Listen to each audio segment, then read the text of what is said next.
ကျဥပဲဥများကိုတဲ့ကိုယ်တိုင်နဲ့ဖောက်ခွဲခဲ့တော့တဲ့ပါဏာတိပါဒကံတဲ့ထိုင်မထိုင်တဲ့တိလို့ပါတယ်ရှင်ဖျားတဲ့နော်အဲ့တော့ဒီမေကုန်းကတော့တော်တော်များများသိချင်လိုက်မယ်လို့ဦးဇင်းယူဆပါတယ်နော်အဲ့တော့ဒီမေကုန်းကိုဦးဇင်းတေတော်ဆရာတော်ကြီးရဲ့ယနေ့ဗုဒ္ဓဝါဒဆိုင်ရာအမေးဖြေများ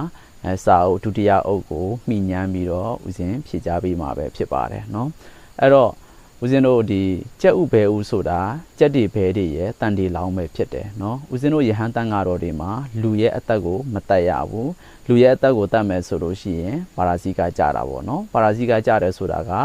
အတိတ်ခါချစရာမလိုပဲနဲ့လူဖြစ်သွားပြီပေါ့နော်အဲ့တော့ဒီအမိဝမ်ကောင်းကနေမွေးဖွားလာတဲ့လူရဲ့အသက်ကိုတတ်ရင်လည်းပဲပါရာဇိကကြတယ်နော်အမိဝမ်ကောင်းကနေပြီးတော့မမွေးဖွားသေးခင်အမိဝမ်ကောင်းမှာရှိနေတဲ့တန်တီလောင်းကိုလည်းပဲကိုဝင်ကြစီတွေပေးပြီးတော့ယဟန်ကနေပြီးတော့ဖြတ်ချခိုင်းမယ်ဆိုလို့ရှိရင်လည်းပဲဒါပါရာဇိကကြတာပေါ့နော်အဲ့တော့ကြက်ဥဘဲဥဆိုတာကြက်ဘဲတွေရဲ့တန်တီလောင်းဖြစ်တဲ့အတွက်ကြောင့်ဒီကြက်ဥဘဲဥတွေကိုကိုယ်တိုင်ဖောက်ခွဲမယ်သူတစ်ပါးတွေကိုဖောက်ခွဲခိုင်းမယ်ဆိုလို့ရှိရင်ဒါပါဏာတိပါဒကံထိုင်နိုင်တာပေါ့နော်အဲ့တော့ဒီနေရာမှာဦးဇင်းတို့တစ်ချက်စဉ်းစားစရာလိုတာပေါ့နော်ဘာစဉ်းစားရမလဲဆိုတော့ယနေ့ခေတ်ကသိပ္ပံခေတ်ဖြစ်တယ်သိပ္ပံခေတ်ဖြစ်တဲ့အတွက်ကြောင့်တချို့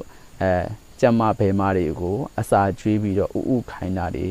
ရှိတယ်လို့လေ့လာသုံးသပ်ရတာပေါ့နော်အဲ့ဒါလို့ဥခိုင်းတဲ့အခါကျတော့တမယိုးကြက်ဖို့ကျမပေါင်းတင်ပြီးတော့ဖြစ်ပေါ်လာတဲ့တန်တီလောင်းတွေမဟုတ်ဘူးဆိုတာကအကောင်မပေါက်နိုင်ဘူးတန်တီသက်မရှိဘူးလို့လည်းပြောလို့ရတာပေါ့နော်တန်တီသက်မရှိတဲ့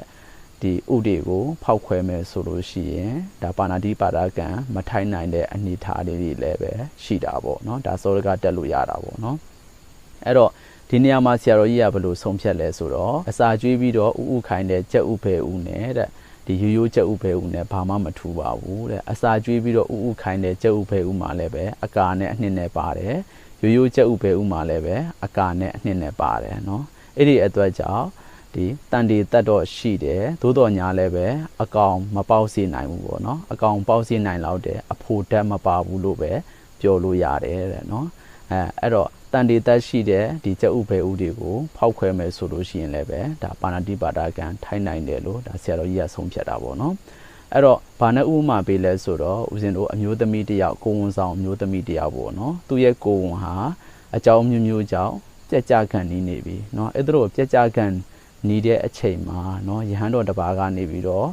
ဒီကိုဝန်ကြစီပေးပြီးတော့ဖြတ်ချခိုင်းလိုက်မယ်ဆိုလို့ရှိရင်ပါရာဇိကကြသလိုပဲတဲ့နော်အစာကျွေးပြီးတော့ဥတဲ့ကြက်ဥဘဲဥမှာအကောင်ပေါက်စီနိုင်လောက်တဲ့မျိုးပိစာမပါဘူးဆိုပေမဲ့တဲ့နော်အဲ့တော့ကိုယ့်ရဲ့လုံလာပယောဂကြောင့်ဖောက်ခွဲမယ်ဆိုလို့ရှိရင်ဒါပါဏာတိပါဒကံထိုင်နိုင်တယ်ဆိုပြီးတော့ဆရာတော်ကြီးကဒီလိုဆုံးဖြတ်ထားတာတော့ရှိပါတယ်နော်အဲ့တော့ဒါကတော့ဆရာတော်ကြီးကနေပြီးတော့အလေးဘက်ပေါ့နော်ဂရုဘက်ကိုလိုက်ပြီးတော့ဆုံးဖြတ်ထားတာဖြစ်ပါတယ်နော်အဲ့တော့ဒါကဝိနည်းလမ်းကြောင်းတွေမကဘူးပေါ့နော်သိပ္ပံနီးကြလမ်းကြောင်းနှစ်ခုရှုထောင့်နှစ်ခုကိုကြည့်ပြီးတော့ဆုံးဖြတ်ရမှာဖြစ်တဲ့အတွက်ကြောင့်နော်တချို့လည်းပဲလက်ခံခြင်းမှလည်းပဲလက်ခံပါမယ်နော်အဲ့တော့နှစ်ခုလုံးကိုအဖက်ဖက်ကကြည့်ပြီးတော့ဒါလေးလာသုံးသပ်ဖို့လိုတယ်နော်အဲ့တော့မိမိတို့ရဲ့အမြင်ကိုလည်းပဲကွန်မန့်မှာရေးထားပေးနိုင်ပါတယ်နော်အားလုံးနှလုံးစိတ်ဝမ်းအေးချမ်းကြပါစေနော်